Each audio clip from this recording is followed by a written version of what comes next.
நம பார்வதி பதையே ஹர ஹர மகாதேவா. தெய்வத்தின் குரல் 3ஆம் பாகம் 74ஆம் பகுதி. சமூக தனி வாழ்க்கை நெறிகள் பரோபகாரம். செய்ய வேண்டிய பணி. தங்கள் கிராமத்தில் அல்லது பேட்டையில் ஒருத்தன் சாகிற நிலையில் இருக்கிறான் என்று தெரிந்தால் அங்கே சங்கத்திலிருந்து ஒருத்தரோ சிலரோ போக வேண்டும். வீட்டிலே இல்லாமல் ஆஸ்பத்திரியிலோ ஜெயிலிலோ உயிரை விடுகிறவர்களும் உண்டு. எனவே இப்பேற்பட்ட இடங்களுக்கும் தங்களை அனுமதிக்கும்படியாக அந்தந்த அதிகாரிகளிடம் பெர்மிஷன் வாங்கி வைத்திருக்க வேண்டும். அங்கே வெறும் கையோடு போகக்கூடாது. நாமம்தான் சர்வரோக நிவாரணி என்பது வாஸ்தவமே. அதற்கு வெளிவஸ்து ஒன்றும் வேண்டியதில்லைதான். ஆனால் ஸ்தூலமாக பிரசாதம் என்று ஒன்றை கொண்டு போய் கொடுத்தால் அதற்கும் ஒரு தனி உற்சாக சக்தி உண்டுதான். அது சாகிற ஜீவனுக்கு ஜாஸ்தி ஆறுதலாக இருக்கும். ஆனதால் முதலிலேயே கையில் சிவன் கோவில் விபூதி, பெருமாள் கோவில் துளசி ஸ்டாக் வைத்திருக்க வேண்டும். அம்பாள் கோவில் குங்குமம், முருகன் அல்லது பிள்ளையார் கோவில் விபூதி என்று எது இருந்தாலும் சரி. சிவபரமாகவும் விஷ்ணுபரமாகவும் ஏதாவது 2 கோவில் பிரசாதம் ஸ்டாக் இருக்க வேண்டும். கங்காஜலம் சர்வபாப சமனம் ஆனதால் கங்கா தீர்த்தமும் வைத்திருக்க வேண்டும். மரணமடைகிற ஜீவன் சைவ மதமோ வைஷ்ணவ மதமோ அதை பொறுத்து அந்தந்த பிரசாதத்தை எடுத்து போக வேண்டும். கங்கா தீர்த்தம் எல்லோருக்கும் பொது. அநேக சைவர்கள் துளசி பிரசாதத்தையும் ஆக்ஷேபிக்க மாட்டார்கள். இப்போதெல்லாம் வைஷ்ணவர்கள் கூட ஈஸ்வரன் கோயில் பிரசாதம் என்றால் விபூதி பிரசாதம் கேட்டு வாங்கி கொண்டு போகிறார்கள். ஆனால் நாம் அவரவர் அபிப்பிராயத்திற்கு அனுகூலமாகத்தான் பிரசாதத்தை தர வேண்டும். மரண சமயத்திலே ஓர் இடத்தில் போய் சித்தாந்த சண்டைகளை கிளப்பக்கூடாது. யாருக்கு எது ஹிதமாக இருக்குமோ அப்படிப்பட்ட பிரசாதமாக எடுத்து போக வேண்டும்.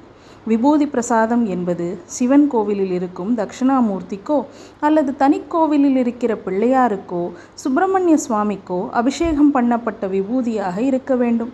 சாக்ஷாத் பராசக்தியான அம்பாள் பாதத்தில் அபிஷேகம் செய்யப்பட்ட தீர்த்தமும் கங்காஜலத்துடனோ, கங்காஜலம் கிடைக்காவிட்டால் அதற்கு பதிலாகவோ வைத்திருந்து மறிக்கிறவனுக்கு கொடுக்கலாம்.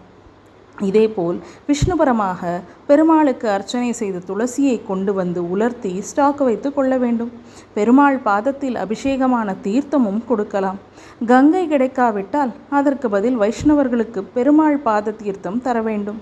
பெருமாளுக்கு நித்தியப்படி முழு அபிஷேகம் இராது. திருமஞ்சனம் என்று சில நாட்களில் தான் செய்வார்கள்.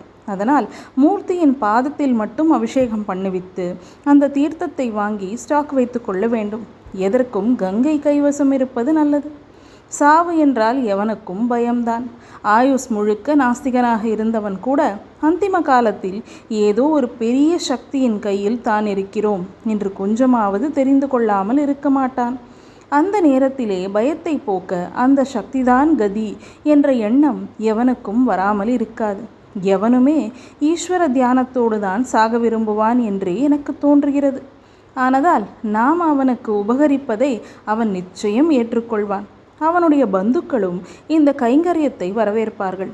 சில கிழம்கட்டைகள் போகாதா என்று இருக்கும்போது வைத்தியம் பார்க்கிறோம் என்று நாம் போனால் ஒரு கால் பந்துக்கள் அசட்டை பண்ணக்கூடும். ஆனால் புறப்பாடு நன்றாக நடப்பதற்கே நாம் உபகாரம் பண்ணுகிறோம் என்றால் எவரும் ஆக்ஷேபிக்க மாட்டார்கள்.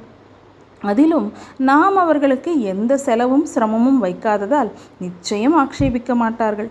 ஆனதால் நாம் இப்படிப்பட்ட தொண்டு செய்கிறோம் என்று தெரிந்துவிட்டால் அவர்களே நம்மை கூப்பிடுவார்கள். கூப்பிடாவிட்டாலும் நாம் போக வேண்டும். அவர்கள் கடும் நாஸ்திகர்களாக இருந்து ஆக்ஷேபித்தால் கொஞ்சம் எடுத்து சொல்லி பார்க்கலாம். அப்படியும் கேட்காவிட்டால் திரும்பிவிடலாம். ஆனால் அப்போது கூட கோபம் இல்லாமல் சாகிற ஜீவனுக்கான பிரார்த்தனையை நமக்குள் செய்து கொள்ள வேண்டும். மொத்தத்தில் மான அவமானம் பார்க்காமல் நம்மால் முடிந்த தொண்டை செய்ய பாடுபட வேண்டும். மான அவமானம் பார்க்க ஆரம்பித்து விட்டால் அது தொண்டே இல்லை. செய்ய வேண்டியது என்னவென்றால் பிராணாவஸ்தையில் இருக்கிறவர்களிடம் கோயில் பிரசாதத்துடன் போக வேண்டும். அவர்களுக்கு கங்கா தீர்த்தம் கொடுக்க வேண்டும். விபூதியிட வேண்டும்.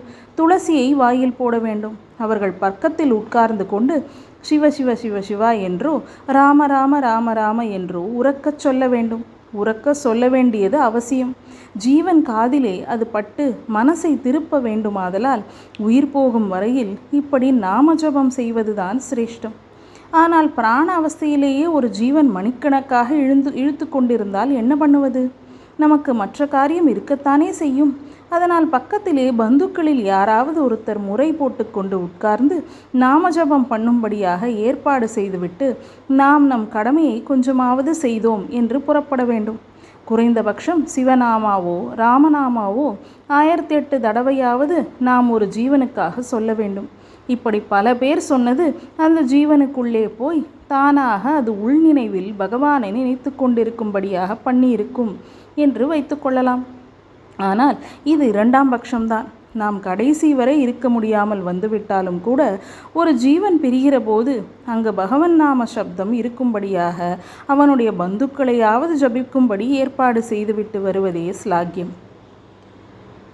நம பார்வதி பதையே. ஹர ஹர மகாதேவா.